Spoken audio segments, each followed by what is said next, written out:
سب سے پہلی بات تو یہ ہے کہ درس قرآن پر یہ جو پروگرام ہے، اس پروگرام کو میں اس خاص طور پر بھی اہمیت دیتا ہوں کہ آج جیسا کہ حضرت نے فرمایا کہ کچھ لوگوں سے وہ نظریہ محو ہو گیا کہ دو قومی نظریہ کوئی چیز تھی۔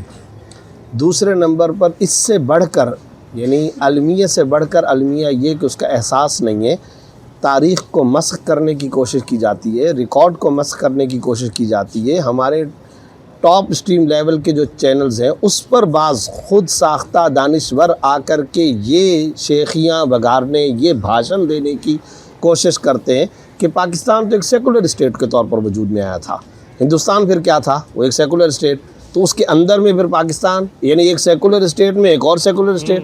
یہ تو معاش کے لیے آئے تھے، یہ تو روزگار کے لیے آئے تھے وغیرہ۔ اس سے بڑھ کر تاریخ کا کوئی جھوٹ نہیں ہو سکتا۔ خود قائد اعظم محمد علی جناح مرحوم بانی پاکستان کے الفاظ ہیں، Pakistan is going to be a laboratory for experimentary of the Islamic values. اسلامی اقدار کے نفاذ کے لیے تجربہ گاہ اور ایک لیبارٹری کے طور پر یہ مملکت وجود میں آ رہی ہے۔ اسٹیٹ بینک کے افتتاح کے موقع پر قائد اعظم محمد علی جناح مرحوم نے کیا کہا؟ پھر کیا ایک سیکولر اسٹیٹ کے لیے تھانوی رحمۃ اللہ علیہ تائید کر رہے تھے؟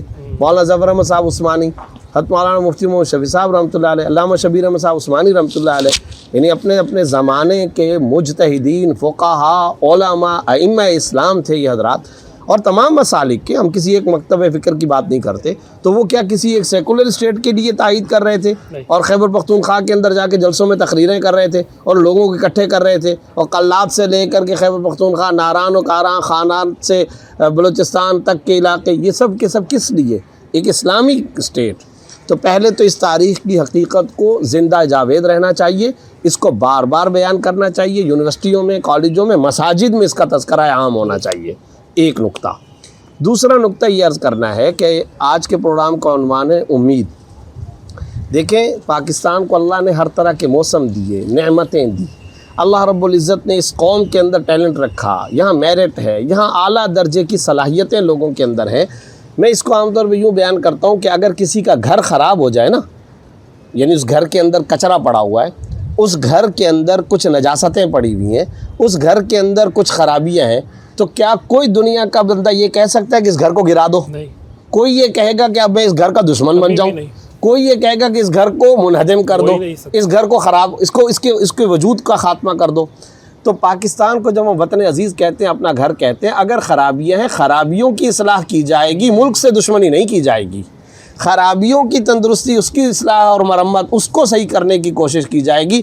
ملک دشمنوں کے ہاتھوں میں کھیلا نہیں جائے گا۔ یہ نہیں ہو سکتا کہ اب آپ اس ملک کے دشمن بن جائیں اور اس کے وجود کے خاتمے کی نعوذ باللہ باتیں کرنا شروع کر دیں۔ کبھی ڈیفالٹ کرنے جا رہا ہے، کبھی دیوالیہ پن کی باتیں کی جا رہی ہیں، مایوسی کی باتیں کی جا رہی ہیں، سب غلط۔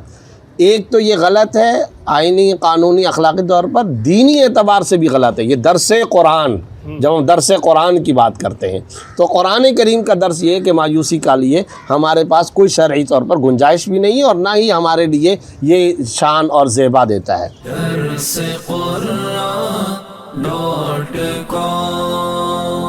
www.darsequran.com